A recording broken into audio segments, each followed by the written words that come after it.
it's almost going to be 4 years, or it's out 4 years now. In that time, she's been our treasurer, our sergeant of arms, she's been the vice president of membership, she's been an area governor, she's been the vice chair of quality control for some ends of the district. Sarah will be reading a project from the rest of the speech, no reading, but she will be performing a project from the event management will be speaking. And it'll be project number 4. Read out loud. Oral interpretation is primarily storytelling. Historically, its origins began with the traveling bands and troubadours who related epic sagas in earlier centuries. In our present context, the purpose of oral interpretation is to communicate the thoughts, emotions, attitudes, and intentions of an author through a reader's performance. It is interpretive reading as opposed to delivering a speech. Jim, you're evaluating. Well, you bet I am. Can you read the objectives? I hope so. Focus on a special occasion. Talk from the stand. What? Wrong objective. Oh, I was doing a good adjective too, wasn't I? That was speech number 5. I was number 5. I got to go right to 4. Okay. Arrive at an understanding of the elements and comprise and interpretation and how it differs from preparing and giving a speech. Learn the preparation and planning techniques of effective interpretation. Learn the principles of presentation and develop skill in interpretive reading with regard to voice and bodies as instruments of communication. Time, 8 to 10 minutes. Okay, Sarah will be reading a selection from Cat Stones by James Herriot. Cat stories. Cat Stories, sorry. Please help me welcome Sarah Bell.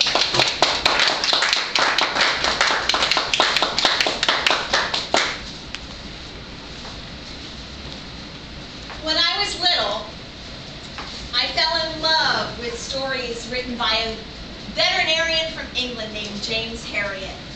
He wrote all kinds of stories about his adventures in the 40s and the 50s with a broken down old truck trying to rescue calves and lambs and dogs and cats and all kinds of creatures I'd never heard of, like stoats and marmots.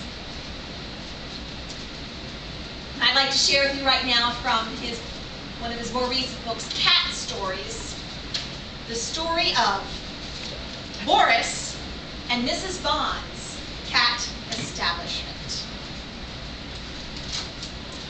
I work for cats.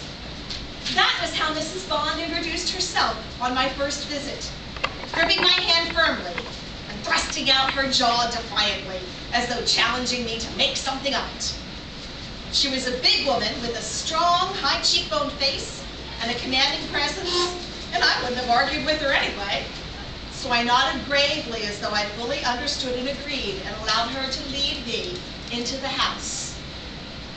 And I saw at once what she meant. The big kitchen living room area had been completely given over to cats. There were cats on the sofas and chairs, and spilling in cascades onto the floor, cats sitting in rows along the windowsills, and right in the middle of it all, little Mr. Bond, pallid, wispy mustached, in his shirt sleeves, reading a newspaper. It was a scene which was going to become very familiar. A lot of the cats were obviously uncastrated toms because the atmosphere was vibrant with their distinctive smell, a fierce pungency which overwhelmed even the sickly wisps from the big saucepans of nameless cat food bubbling on the stove. And Mr. Bond was always there, always in his shirt sleeves, reading his paper, a lonely little island in a sea of cats. I had heard of the Bonds, of course. They were Londoners who for some obscure reason had picked on North Yorkshire for their retirement. I had heard that Mrs. Bond was in the habit of taking in strays and feeding them and giving them a home if they wanted it. And this had predisposed me in her favor, because in my experience, the unfortunate feline species seemed to be fair game for every kind of cruelty and neglect. They shot cats, threw things at them, starved them, and set their dogs on them for fun. It was good to see somebody taking their side. My patient on this first visit was no more than a big kitten, a terrified little blob of black and white crouching in a corner. "He's one of the outside cats," Mrs. Bond boomed. Outside cats? Yes, all those you see here are the inside cats. The others are the really wild ones who simply refuse to enter the house. I feed them, of course, but the only time they come indoors is when they're ill. I see. I've had frightful trouble catching this one. I'm worried about his eyes. There seems to be a skin growing on them, over them, and I do hope you can do something for him. His name, by the way, is George. George! Ah, yes, quite. I advanced cautiously on the little half-grown animal and was greeted by a waving set of claws and a series of open-mouthed spittings. He was trapped in his corner, or he would have been on with the speed of light. Examining him was going to be a problem. I turned to Mrs. Bond. "Could you let me have a sheet of some kind? An old ironing sheet would do. I'm going to have to wrap him up." "Wrap him up?" Mrs. Bond looked very doubtful, but she disappeared into another room and returned with a tattered sheet of cotton, which looked just right. I cleared the table of an amazing variety of cat feeding dishes, cat books, cat medicines, and spread out the sheet, and then I approached my patient again. You can't be in a hurry in a situation like this, and it took me perhaps 5 minutes of wheedling and kitty, kitty, kitty, kitty, kitty, while I brought my hand nearer and nearer. When I got as far as being able to stroke his cheek, I made a quick grab at the scruff of his neck and finally bore George, protesting bitterly and lashing out in all directions, over to the table. And there, still holding tightly to his scruff, I laid him on the sheet and started the wrapping operation. This is something which has to be done quite often with obstreperous felines. And although I say it, I am rather good at it. The idea is to make a neat, tight roll, leaving only the relevant piece of cat exposed. It may be an injured paw, perhaps the tail, and in this case, of course, the head. I think it was the beginning of Mrs. Bond's unquestioning faith in me when she saw me quickly enveloping that cat till all you could see of him was a small black and white head protruding from an immovable cocoon of cloth.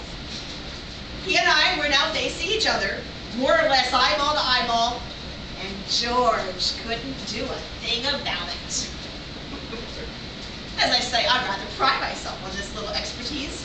And even today, my veterinary colleagues have been known to remark, "Old Harriet may be limited in many respects, but by God, he can wrap a cat." As it turned out, there wasn't a skin growing over George's eyes. There never is.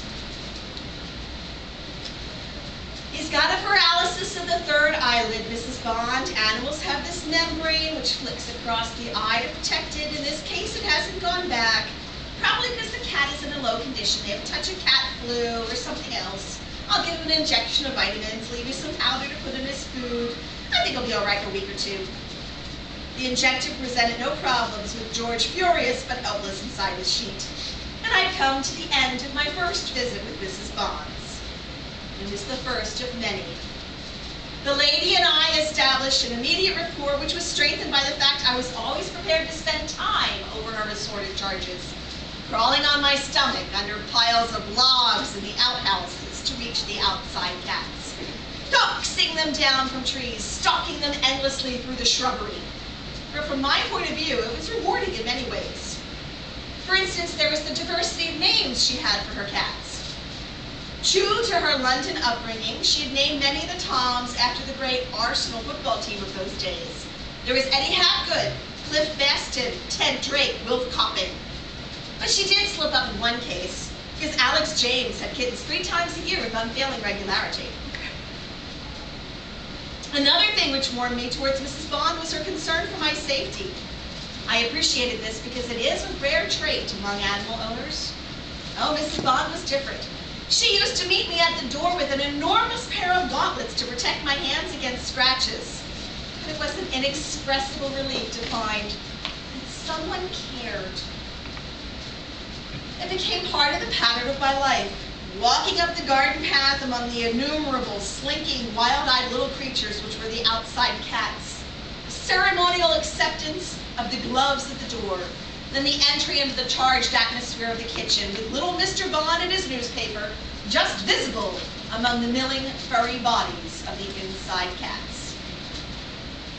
The gauntlets were a big help, and at times they were a veritable godsend, as in the case of Boris. Boris was an enormous blue-black member of the outside cats, and my bête-à-moi in more senses than one. I always cherished a pride of conviction that he'd actually escaped from a zoo. I had never seen a domestic cat with such sleek, writhing muscles, such dedicated ferocity. I'm sure there was a bit of puma in Boris somewhere. It had been a sad day for the cat colony when he turned up. I've always found it difficult to dislike any animal, but Boris was different. He was a malevolent bully, and after his arrival, the frequency of my visits actually increased because of his habit of regularly beating up his colleagues. We had one trial of strength fairly easy. Mrs. Bond wanted me to give him a worm dose, and I had the little tablet already held in forceps.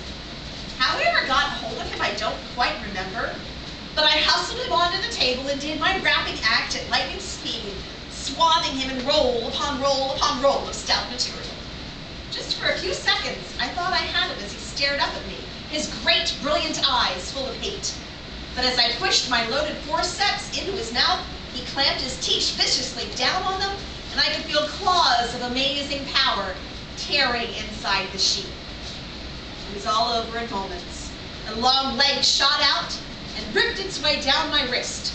I let go my tight hold of the neck, and in a flash, Boris sank his teeth through the gauntlet into the ball of my thumb and was away.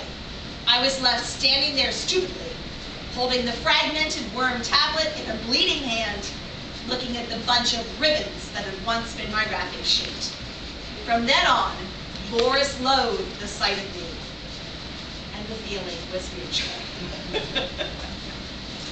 Well, there is more about Boris in his next adventure, and other cats, felines, and friends of James Herriot. If you're ever looking for a book to enjoy and feel a little one with nature, I recommend this. Mr. Toastmaster.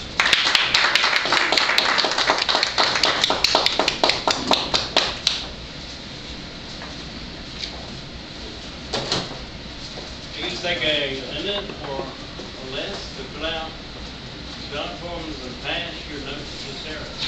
We appreciate the words of encouragement and any specific constructive criticism next time I can. Obviously,